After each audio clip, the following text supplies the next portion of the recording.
Hello, in this video I'm gonna show you how to change the lock screen wallpaper on Honor Magic V3.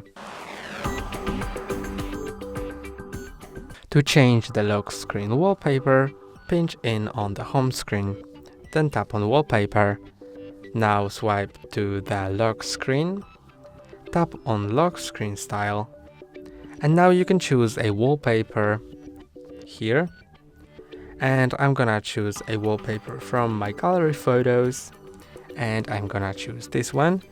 You can pinch in or out to crop or move with 2 fingers to adjust the image.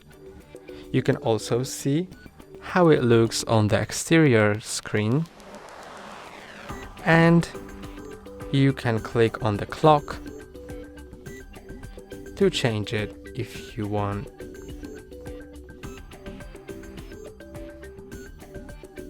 Then click on Apply. And now the wallpaper is set. That's all for today. Don't forget to like and subscribe. See you next time.